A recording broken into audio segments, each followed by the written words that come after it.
Livestream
And now our audio is live. Everyone should be able to hear us. Hello, everyone. Hey everybody, how you doing? I don't even know if the intro rolled. I was like, well, not even paying that much attention. I, I'm following the Yeah. live stream, and it looks like it just went as a black screen for a little while. I don't think the intro rolled. So Aw. Shoot. yeah, Well, something screwed up there. oh well, it So happens. yeah. Anyway, let me double check our sound real quick here. Yeah. We sound good. So I'm gonna mute again. Hopefully, I'm following the comments too on Facebook at the very least. Oh, and Amy Be says able to comment on that. Amy says the audio's good. Hi, Amy. Okay, thanks, Amy. How you doing, Amy? So, all right. Well, yeah, we are. Let's give an update on where we're at. Richie, you look like you're at home. I recognize the background. Thank God. This is the it's like a lot has happened since the last time we talked, and I actually have like actual time off now, which is amazing. Yeah, there you go. Well, we'll get to that, I'm sure. I am currently in Monroe, Washington. Actually, I'm at my grandma's house in the driveway. She's got a nice big flat asphalt driveway that we can park in. It's fantastic. We're plugged into water.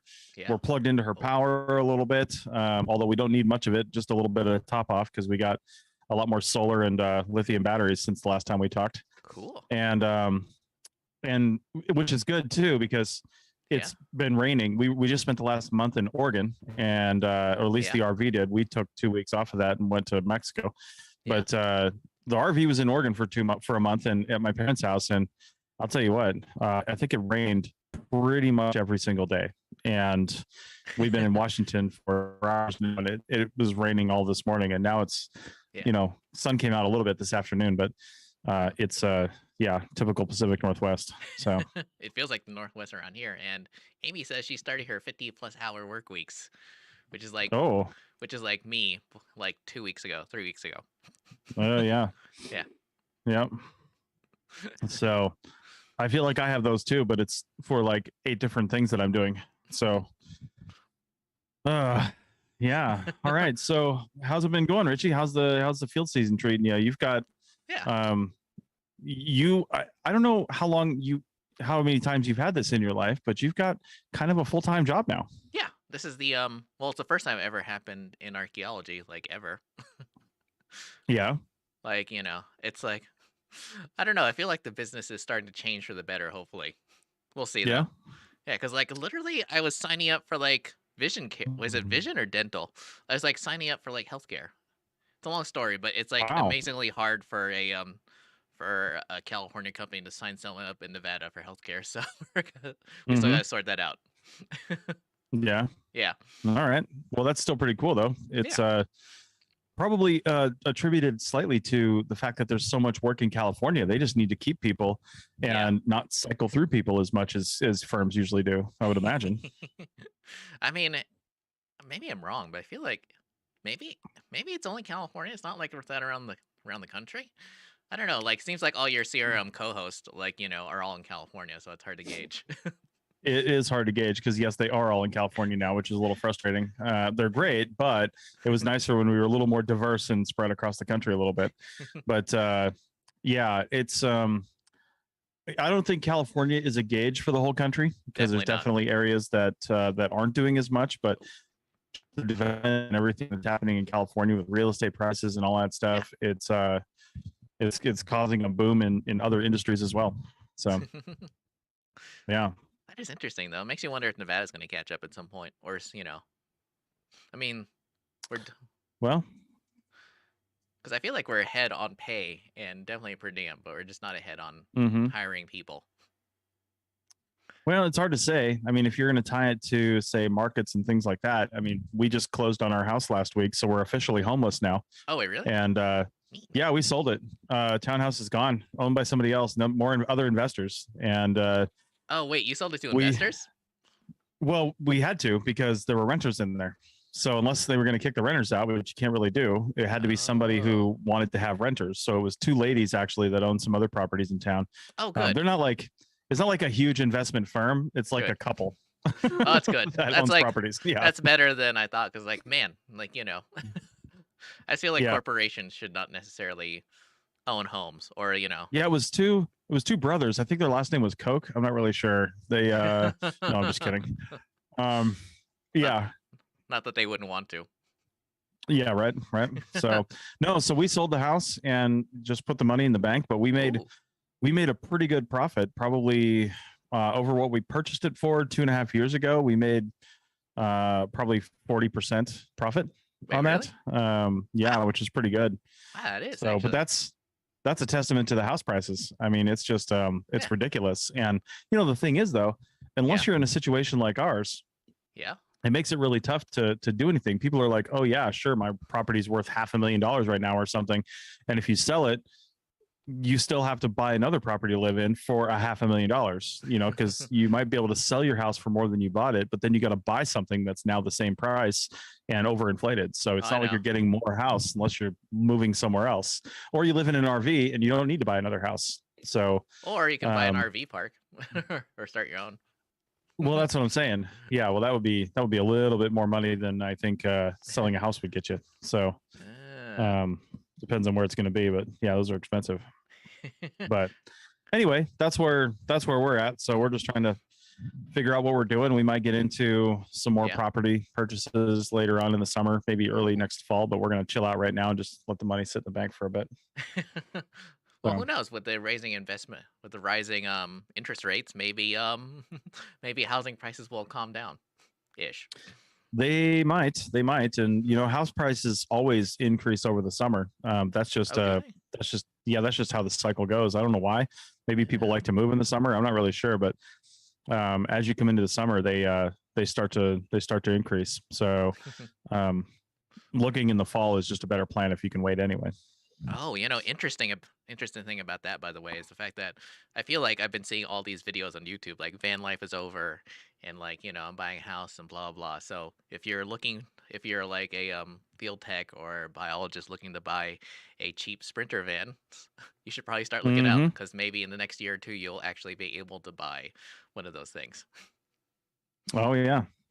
I doubt it though. Those things are super expensive. Even used ones are way overpriced.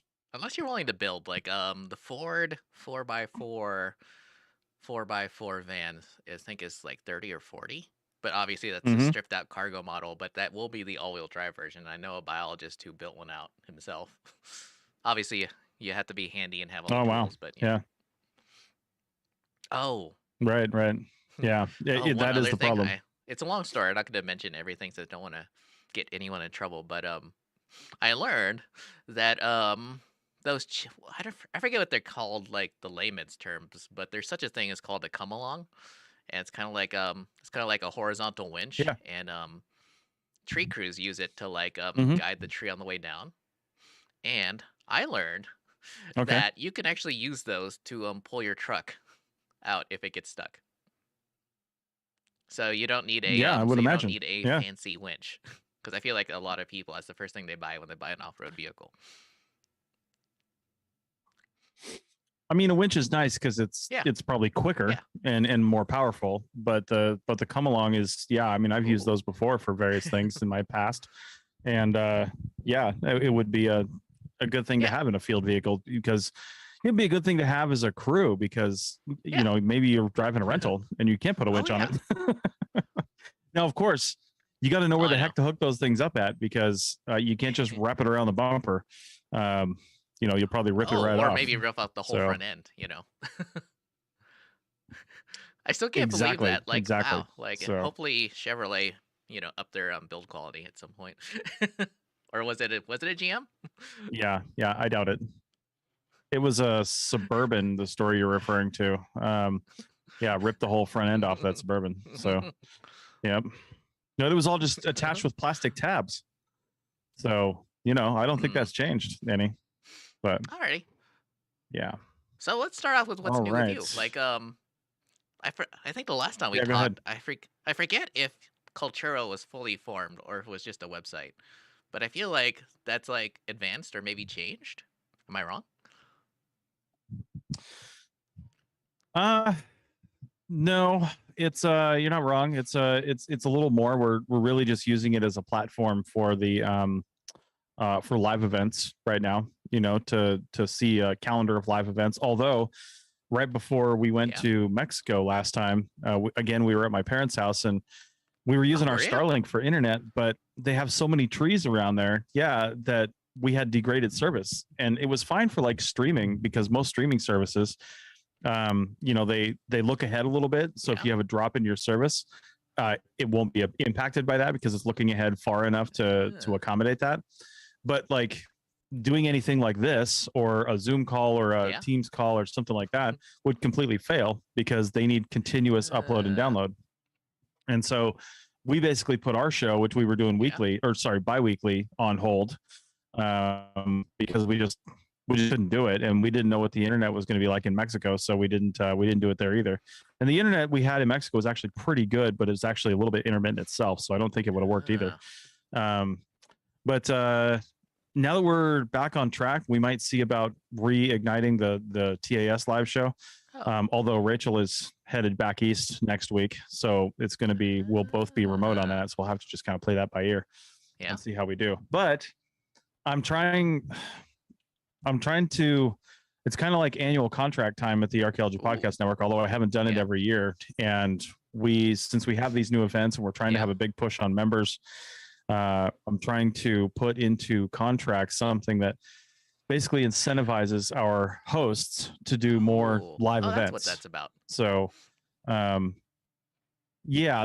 all it is. It's to encourage them to, hey, if you want a bigger share of the pie, then do more for the APN, and ultimately for yourself, right? So, that's what that's all about. So, hopefully we can point out that like that all the major podcasting networks started somewhere, like Wonderly, and that's the only one that pops to my mind, since that's my favorite history podcasting network, and others, so you got to start somewhere. Yeah, and I didn't really know anything about podcast networks when I first started. Didn't have any references, didn't have any information, and I was trying to figure it out. And so I feel like of the people I've talked to that actually run podcast networks, and I've talked to a number of them. Some run big ones, some run small ones. We're somewhere in the middle of what we offer as a network. Yeah, because some networks are just, it's a website, and you put the tag, I belong to this network at the beginning of your show, and you basically have collective knowledge of each other. So not really shared resources, but just like collective advertising, essentially. So people that are listening to your podcast know about other things on the network, and they can find them like that, and maybe they're all similar shows or whatever. And then you go the complete other direction, where the network basically owns and creates all the shows, like a TV network would. Like they say, we want to have a show about this. So they find a host, they pay the host, they do all the editing, and the host is basically just paid to, be there and provide content. And the network owns the show and owns everything. And we're somewhere in the middle, though, because we have services that we provide. Of course, we have, we do all the editing for most of our shows. Some of the shows do their own editing, but we do all of the editing for the shows. We do social media. Some of the own shows, they do their own social media as well. But, it's more of a revenue sharing thing as well, rather than, all at once. But I would love to get the network to the point where we're completely member supported, so we don't have ads anymore. And then if we can, that's the first goal. And then once we're member supported, which means we're hiring a full-time editor, full-time social media, full-time advertising and marketing, so we can, get those things done. And then we can start, then I want to start doing other things like holding podcast training academies and stuff like that for free, just to get other people into podcasting. You know what I mean? Get them down that road, even if they don't become a a network podcast, just to train and educate people on podcasting, and that would be done through Culturo. That's why I mentioned that, because we were talking about Culturo. So Culturo is like the overarching thing. The Archaeology Podcast Network is literally just archaeology podcasts. Culturo is going to be everything else. I get it. So yeah, and as we develop new things, they will fall under Culturo, unless it's an archaeology podcast. So I would love to have different podcast networks as well at some point. Yeah. And those will be overall managed by Culturo. So, yeah. So that's where we're at, I guess. Yeah, but it's hard to do when it's all yourself. I need help. But it still needs to make money at some point too. I mean, yes and no. I mean, I would love to do this, yeah, just because, but you gotta make a living. you know? So I'm always happy that if I'm making a living and I'm doing well in my own life and in my personal life, I can run the Archaeology Podcast Network. I don't actually mind that. We don't have kids. We don't have pets. You know, we stay mobile and we're able to do things. So there's no skin off my nose, but it does mean that, you know, for probably close to 30 hours a week, I'm working on the APN in addition to my regular work that actually pays the bills. Same work as before? So, you know, yeah, pretty much doing everything. I actually applied for a full-time job with this company that I've been contracting with, because it's more of a director position, director of North American implementation, basically. And I don't know, we'll see. May or may not get it. I'm qualified from a technical standpoint, but there's probably people who are more qualified from like an internal corporate management standpoint if they applied. I don't know who else applied. But it was the only real job I wanted in relation to this. But that being said, I'm doing a lot more work with the original company based. I've got 2 clients over in Europe, and I'm the only one doing implementations in Europe. And it's really fun. And in fact, looks like Chris cut out a little. He'll be back. Oh, good. with getting their you're back now. My internet connection. Yeah. And now you're gone again. No, anyway, this one client I've got in Europe, they're actually based out of London, and they're struggling with getting the implementation done because they don't really have the resources for it, and our time zones are so different that I can only help them so much. So we're trying to see if maybe they can put my wife and I up in London for a couple of months this summer, and then I'll be able to help them get done a lot quicker. So might be doing that too. Who knows? That is interesting. One other thing I wanted to mention. So let's see. So normally in the summer you do a certain project. How's that going? Yeah, for the first time in 10 years, I will not be going to Elko, Nevada this summer. Because we usually do this small photo monitoring project for this mine, and I have heard literally nothing of no contact from the mine, no anything, because they have new leadership. The people I was working with are no longer there, and the people that came in probably have their own resources, which I'm fine with. It was going to be kind of a pain to go all the way down there for this one weekend project, but then, like you said, for the last couple of years, we've been working on a big phase of this environmental assessment, and this was going to be the final phase of it. Well, the new guys decided to put it out to bid, and we didn't win the bid. Was that the one you were talking about in the last CRM Archaeology podcast? Podcast? Yeah, probably. I don't think I had known that we didn't win the bid when we had the last podcast, because I just found out, I think last week, that we didn't win this thing. So, it was. It's kind of a blessing and a curse because it was going to be really good money for the summer. Because it was going to be, it's just a lucrative project to begin with, just the way that I operate things, and so it would have been nice to have that. But we get our summer back, and we get to do anything we want now. So, yeah. Well, like I said, we're either one of 3 things. We're either staying up here around the Pacific Northwest because we like it up here for the summer, and then back down to Reno in September for the air races. And then we're heading east we're definitely heading east from the air races, because we have we're going to the Formula 1 race in Austin again at the end of October, and then we usually go back to North Carolina for the fall. They have one in Vegas too? But the summer, that won't be till 2023. Yeah, and they just had one in Miami last weekend, so it's kind of coming around. But no, anyway, so we're either doing that, or we are going across Canada a little bit and then back down, because we can go up into Canada now. Or if this work thing works out, then we're going to maybe we might go to England for a couple of months. So hard to say what we're going to do, but either way, we'll end up back in Reno in September for the air races and some other volunteer stuff. So that'll be back. Has the booth because obviously you do the Civil Air Patrol food booth. Was that going last year? Yeah.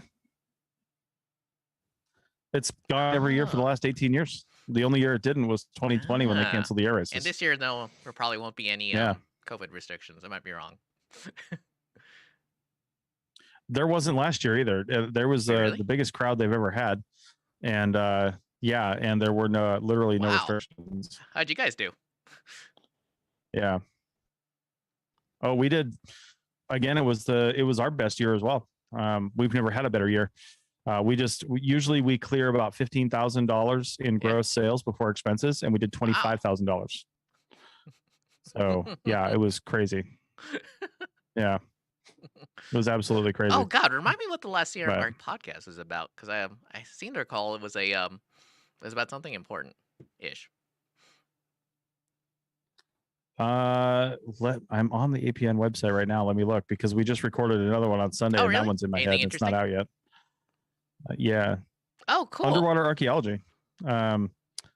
Actually, Heather brought on a colleague, because her company does underwater archaeology, and Heather brought on a colleague that has some knowledge of the recent discovery of the Endurance, Shackleton's ship that sunk basically in Antarctica when they were trying to find the South Pole.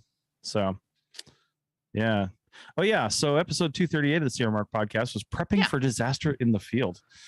We actually had a listener that had sent us an email, because they were working around in like tornado country the end of last fall. It took me a little while to get to this comment, but at least I got to it. But she was like talking about how, the company was good in some ways and not in others about being prepared for basically tornadoes and things like that, like telling the crew, hey, if something happens, here's where you meet, here's where, here's the disaster plan. If the office gets destroyed or whatever, go here. They didn't really have any of that. And so she was wondering what other companies did. So we talked all about that on the show. I thought it went pretty well. Well, it's interesting because stuff to talk about. I was like, it's a long story, but I was asked for suggestions on field equipment for the company I work for, and I was mentioning we should have toe straps, and I was told that no, we can't have toe straps because if we have people out there who are not familiar with them and they try to use them and they get injured, then that is on us. So for liability reasons, we don't put recovery equipment in the trucks. I thought, wow, that is unusual. Yeah, I mean, on the one hand, I get it, but on the other hand, train them. So yeah, you just need to have the right training to be able to use that kind of stuff. Amy says she's a wilderness survivalist and Red Cross certified, which I used to be. Yeah, I used to be that too, but it's been years since I did anything like that. Since I got my certification. Nice. Also, like, oh my God. Although then again, I can sort of understand the hesitation, because I remember, oh God, I forgot what company it was, but there was a company that gave its people a truck equipped with a winch, and I guess the people they sent out had never used a winch before, so they just kind of wound it up into the drum without like guiding it, so it was like a big sort of big steel rope mess. Yeah. Jumble. Which probably someone took it forever to like unwind and maybe fix. Yeah, because also if you don't play the whole thing out when you're using it, if it's not coiled up neatly, that's not just for presentation. Just like if a chain is kinked, it weakens its effectiveness by almost half. And if you got that steel cable wrapped on itself all funky, like, it could wear on itself in different ways when you're trying to pull the well,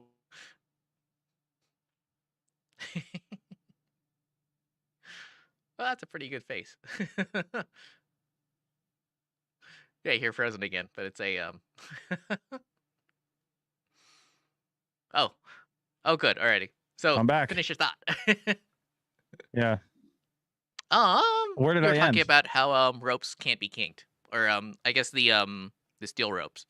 Oh, yeah. Well, like I said, it's just like a chain or anything else. Like if there's a kink in it, or if it's not fully stretched out, ropes not necessarily, but cables. If it's wrapped on itself in weird ways, it's going to have a lot of stress on individual points rather than sharing the load across the whole thing. So winding up the cable so it's not just because it looks nice, but because it gives it the most amount of strength possible. Yeah. Although, see, I know that there are certain companies that make got synthetic rope for that sort of application now. So that way it's not as important, but still it's kind of nice to, I mean, if you've ever had to unwind something that was wound up terribly, It's kind of like unstringing Christmas lights. Yeah. Especially if Hey, like you're who's handing running the Archaeology? Oh, go ahead. Who's commenting via the Archaeology Podcast Network right now? Is that you that typed in Starlink? Yeah. Yeah, I've got the master control, the master chat control. Nice.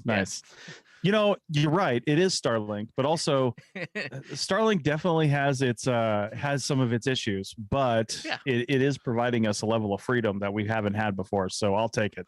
Although Because I have to ask. I've definitely had dropped internet and stuff on AT&T as well. Oh, but I will ask, like, if Jeffrey Bezos like throws in like his Starlink competitor as part of like your Amazon Prime subscription, would you jump to that? I mean, if it's better, I'll use whatever works better. But the simple fact is, he doesn't have 14,000 satellites in the air already. He's way behind if he's planning on doing that. So, Yet. You know, I mean, if there's, you're right. Yeah. But if there is a competitor, nobody else is launching rockets with the frequency that SpaceX is. I mean, they're putting up, 4 or 5 or 6 rockets a month loaded with Starlink satellites. Ooh. Yeah. Oh, so, man. And every time they launch satellites, I think it's 60 satellites per load. Yeah. And when they get the Starship 1 or whatever, or Starship 10 or whatever it is, really flying regularly, yeah, I mean, they'll be able to put hundreds of them in there and release them all at once. So, yeah. Oh, before I forget, are you going to reactivate your Twitter account now that it's going to be a I don't know, would that be more like a Tesla affiliate? No, he's just a new owner. I never deactivated my Twitter account. I just don't use it that much. I know. I feel like most people don't. Yeah. Like when the news was first announced, like Archaeology Twitter's like, are we all gonna jump to a different new service? And I'm like, man, like, is there enough people to even do that? I know. So I don't know why people oppose Elon Musk so much, to be honest with you. The things that he wants to do, sure, him as a person, he's kind of a douchebag, but and he's the richest man in the world. And I guess people hate him just for that, but also his desire to, electrify transportation, bring space travel to the masses, and, just the light rail, all the kind of things he wants to do, Hyperloop. These are all things that we've all like wanted, but because this Uber billionaire is doing it, suddenly it's a bad thing. And I don't really understand why, especially like liberals and Democrats and friends I have that are in that space, are like, oh, screw Elon Musk, I'll never do anything he does, and he's ruining everything. I'm like, really? Because he's a billionaire? Open your mind just a little bit. Somebody's got to do it, and he's got the money and the will to get it done. So that's how I feel about it. And when my Cybertruck order comes in, I'm buying it. So go. That's it. Interesting. Listen, I don't know where I'm at in the order, but I put my deposit down like 2.5 years ago for that thing. So I feel like you're gonna be able to buy your like Ford F-150 electric truck before you can buy your Cybertruck. So it's Monday, May 9th. The Lightning becomes available in 10 days. So you're right. Yeah. And that is flat towable, right? Am I wrong? Fords usually aren't they? But none of the electric vehicles, none of the full electric vehicles on the market today are flat towable. Oh, I didn't know that. Yeah, they're not designed for it. It will destroy the electric motors in the wheels. Apparently, there's no way to disconnect them because of like the regenerative properties of their charging. So interesting. I'm like, can't they just charge up the battery while you're towing it? What's the big deal? That was my first thought. Yeah, and you know what? Some people have gotten around flat towable vehicles, or vehicles not being flat towable by just running the engine the whole time and putting it neutral. But you also don't want to do that a lot either. Like that has its own problems. Oh, wait, but would that matter with an electric vehicle? I don't know. That's just it. I have no idea. So I don't think there's enough data out there to state otherwise. Because you could probably just plug it into your RV as you're going. Well, yeah, I mean, true, but also, I just don't know if it's flat towable. So. Well, I know the Ford Lightning is not flat towable, and every electric vehicle we've looked at, truck or otherwise, every full electric vehicle has not been flat towable. Only a few of the hybrids are, like our Ford C-Max is flat towable, and some of the other plug-in hybrids and electric hybrids are flat towable. But wait, doesn't Ford isn't there an F-150 hybrid? I think so, and that might be flat towable. Yeah, it might be. Yeah. Yeah, but then you'd have to buy a new truck in this market. Well, that's true. And also, I think it's too heavy for what we can tow right now. The all electric Ford was going to be better because they made it actually pretty light, Ooh. because it's made of all composite materials because of the, gives the batteries a longer range. But when Yeah. it's a hybrid, not only do you have all the batteries, but then you've got an engine. So Ah. it just becomes that much heavier. And our weight limit for towing back here is Yeah. 5,000 pounds. So Yeah. that's not very much for a truck. Oh, I guess that isn't, is it? That's But like about as heavy as no. I want to say it's as heavy as my Tacoma. I might be wrong. No, I think you're right because my Tacoma weighed in without the top or anything else. Weighed in at I think it was just over 5,000 pounds, and Yeah. I had the extended 4-door cab. So, yeah. Oh, I just got a box delivered. Oh, did you? Wonder what that is. Oh man, I just lost Yeah, like a. Oh my god. Oh yeah, Amy just bought her new car, the one she was mentioning on the last podcast. yeah. Hey, give me 1 second. I might Oh have to yeah. go sign for this. Dude, vamp for me. Bye, All guys. right. All right. So Chris is gonna be back. Oh, neat. Oh, cool. Hopefully it didn't cost too much, Amy.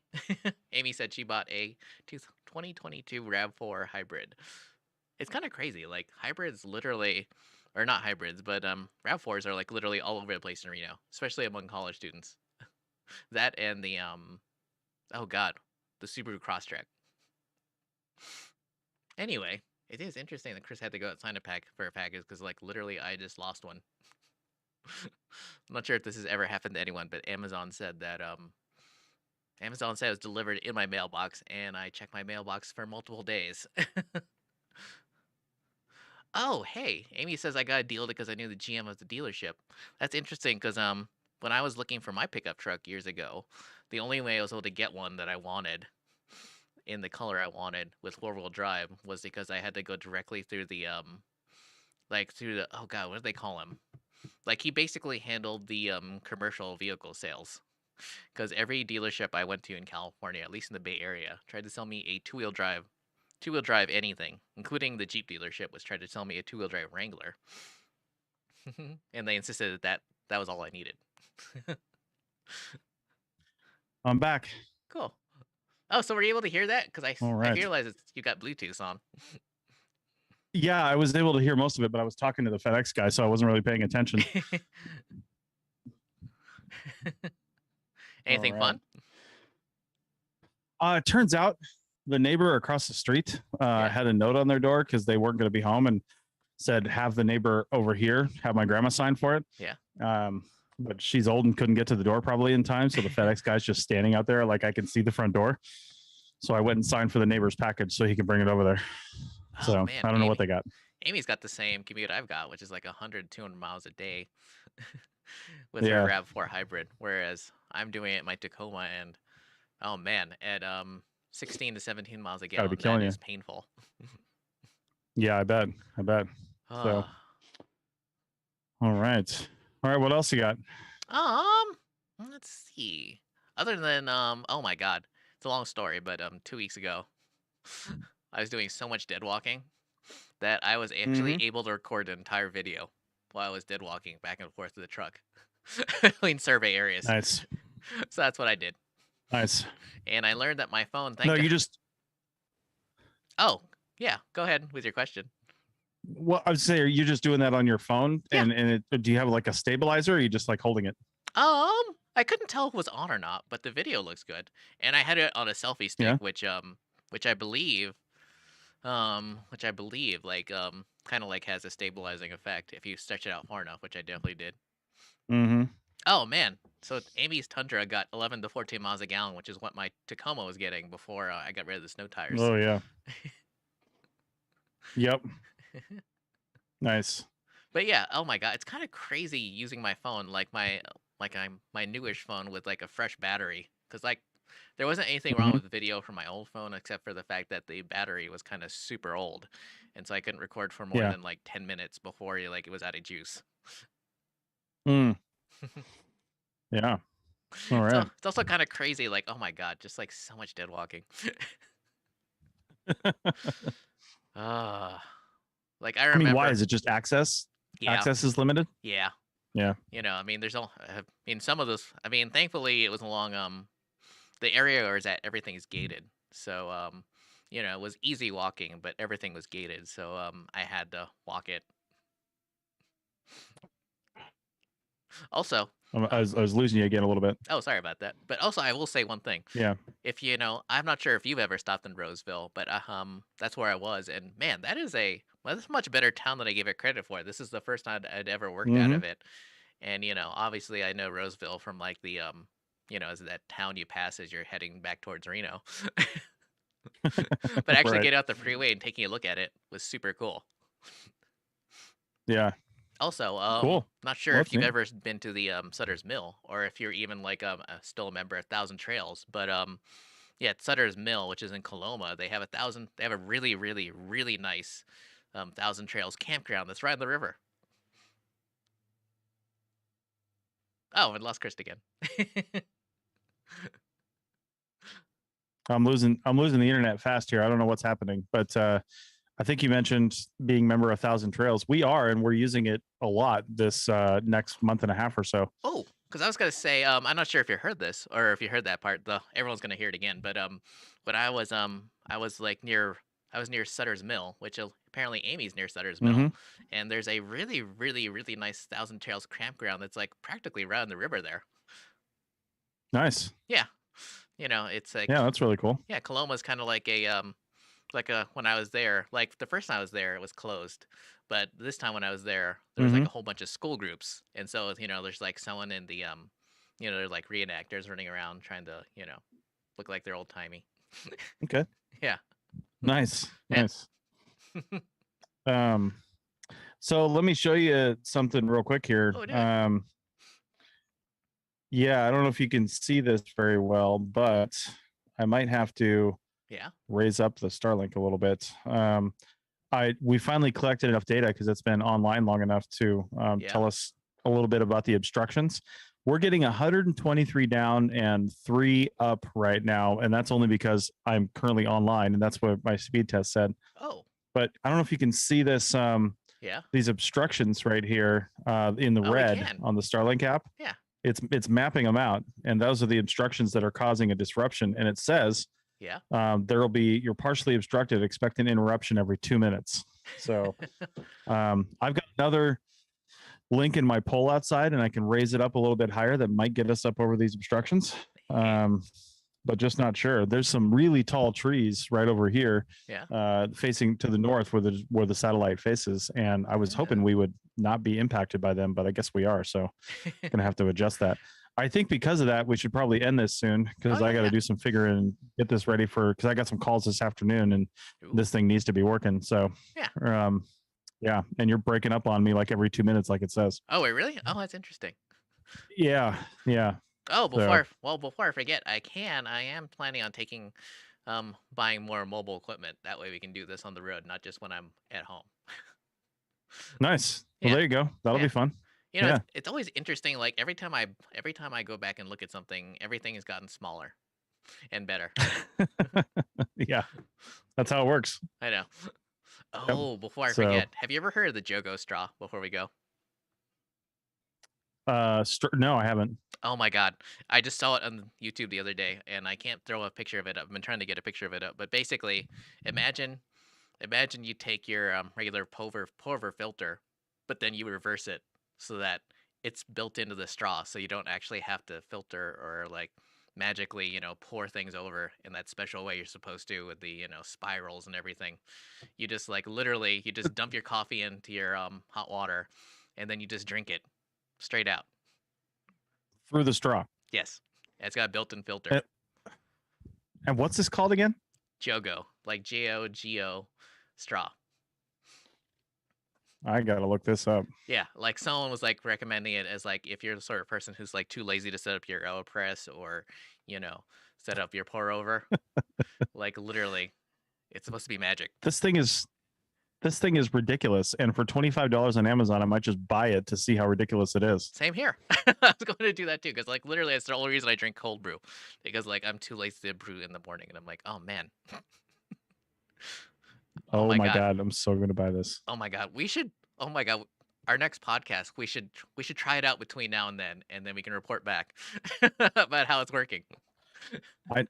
I just added it to my cart. There you go. I mean, $25, even if it's garbage, I'm willing to spend that much money to figure it out. Yeah. I mean, it's a lot Yeah. easier than AeroPress. I mean, like, I feel like most people have had that AeroPress accident in the morning where you're like pushing down and then suddenly it's like all over your lap or all over the floor. Slips out from under you. Yeah, Exactly. totally. Yep.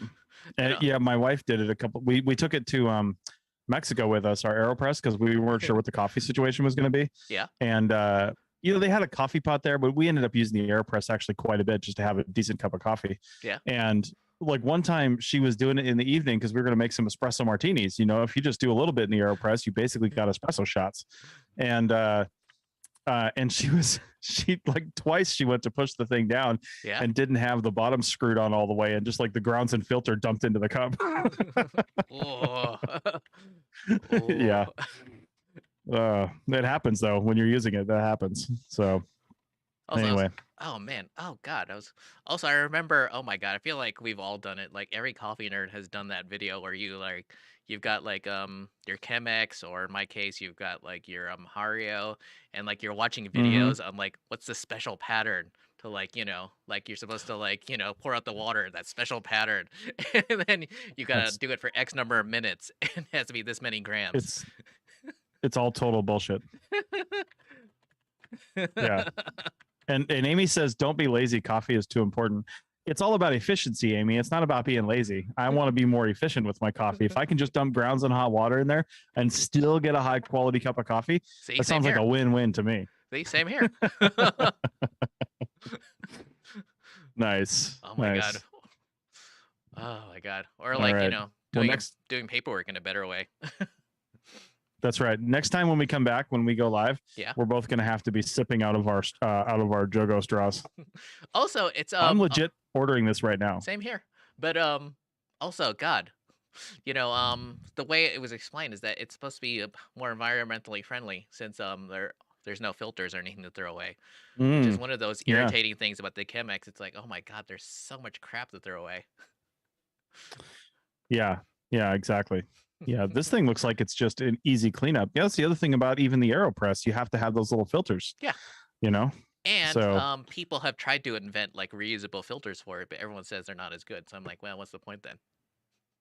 Reusable filters are tough because you can never get them cleaned enough. No. And the whole point of a filter is the micro pores in it, and they just get full. And trying to clean that stuff, it's almost impossible, And even when I had a regular drip machine and used that consistently before before I got the super automatic espresso machine, I mean, you'd be stuck with you'd have the gold filter, the permanent gold filter, but that thing was still a pain to clean. And it just like you end up spending more resources in water just cleaning the damn thing, trying to use it. So yeah. Oh, anyway. One other thing to mention before I go, I realized I probably should talk more about work or whatever, but I actually took, for the first time in years, I actually took my Instant Pot out of like my cook kit. Yeah. I like literally. Oh, really? Yeah, I literally used it once, like the entire time I've had it. Wow. I think it's because I realized now, that when I was at home, I usually use my oven, and that's why I bring my air fryer. Okay. Yeah. I wasn't really like, the sort of person who would have used this stuff that a Instant Pot replaces. If that makes any sense. No. Yeah.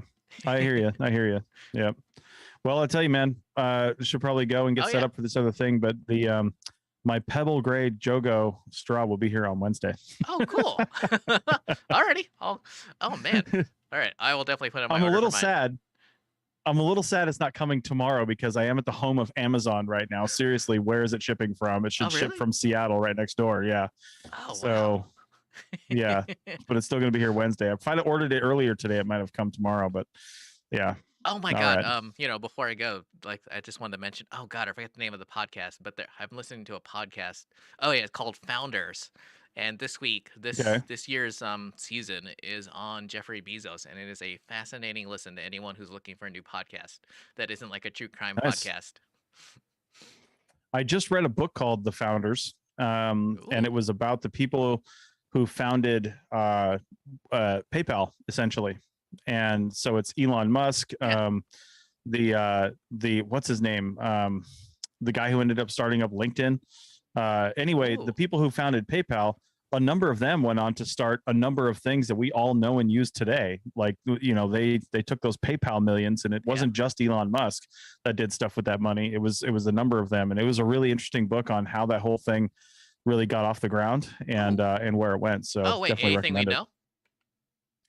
Well, yeah, LinkedIn, like I said, and I think I can't remember some of the other resources because they were end up being purchased by other things that we know and love today. Like YouTube basically grew out of this. What was it?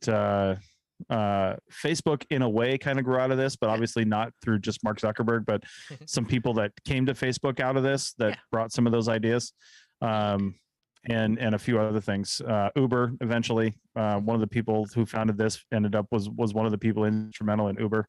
Just a number of things. The book isn't really about that. The book is more about the struggle and the founding of what became PayPal, because it didn't start as PayPal. It started as two different companies, and PayPal was just an offering for one of the companies. And it wasn't even Elon Musk. Elon Musk had a company called X.com, and he was trying to be the bank of the internet, the bank of the future. As Elon Musk said, he doesn't do anything small. He was trying to be the banking center for the world through X.com. And this product, PayPal, that was run by another company that did other things, ended up basically taking over that company as their primary product. And then X.com and this company merged, and they became PayPal as a company. So neat. Did you know Venmo was owned by PayPal? I kind of just found that out the other day. I did not know that. Yeah, I didn't know that either. I saw it. I don't know when that happened, but I noticed in like a Venmo statement I got or something like that. That it was said down at the bottom, and I don't think I'd ever seen this before. It said a PayPal company. Ooh, they probably just wanted something that didn't say PayPal, because I feel like people associate PayPal with a certain sort of payment. Like, like for me, it's like eBay. Well, and that's a prominent feature of the book because eBay eventually bought PayPal. And then eBay spun PayPal back off like 7-8 years ago as its own company again. So, PayPal is no longer just eBay, but it was propelled into stardom because of eBay users, basically. Yeah. Oh, before I forget, a lot of drone technology is like being deployed in Ukraine, and I think you and Paul would be interested in that sort of thing. Is that going to be something you're going to mention on Archaeofield Text at any point? I don't know if it's not archaeology, maybe, but I know they're deploying it as far as the war goes.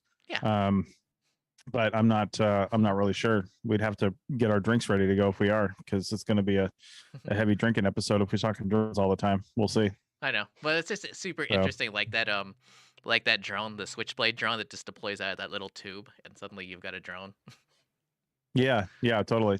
And of course, DJI is releasing a whole bunch of new stuff. Like, aren't they releasing a new Mini at some point? They're always releasing new things, and I wouldn't be surprised if they're releasing a new Mini, because it's a pretty hot selling item. So who knows? I really don't know. It'd be super interesting. Like sorry, I know we should go, but there's one more thing I wanted to mention. Like, I was interested, I was listening to the last Archeo Field Text.